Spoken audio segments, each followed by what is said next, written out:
Have you ever wondered what a food festival looks like through the eyes of a curious cat?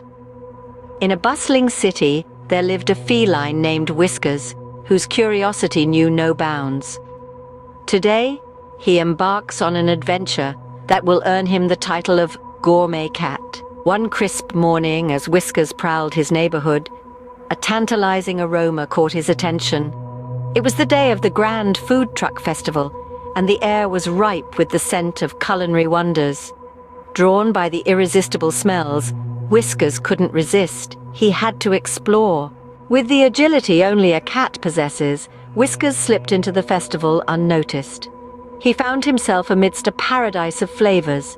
There were sizzling pans, colorful salads, and desserts that looked like miniature artworks. At first, Whiskers blended into the crowd, his sleek coat barely visible among the sea of legs.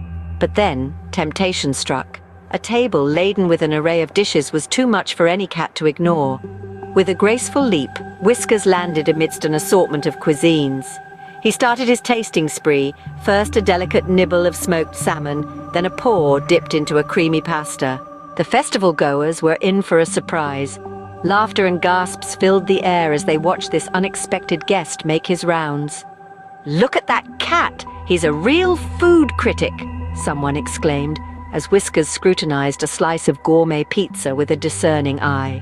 But just as he was about to sink his teeth into a particularly inviting taco, a stern voice boomed, "Hey, get down from there, you furry foodie!" It was the chef, his face as red as the tomatoes on his station. Whiskers turned to see the chef approaching, spatula waving like a flag in battle. In an instant, Whiskers' survival instincts kicked in. He darted away, his movements a blur as he zigzagged through the crowd. Spoons and forks seemed to fly past as he made his daring escape, leaping over a small fence and landing deftly on the other side. Safe at last, Whiskers paused to catch his breath. As he sat there, his whiskers still tingling with the flavors of his escapade, Whiskers couldn't help but chuckle. What a day it had been! He had tasted the best the festival had to offer and had lived to tell the tale. From that day forward, Whiskers was no longer just a curious cat. He was the Gourmet Cat, a title he wore with pride as he continued his quest for the next delicious adventure. So the next time you're at a food festival, keep an eye out. You never know when the Gourmet Cat might make his grand entrance, ready to sample the feast and add a touch of whimsy to your culinary experience.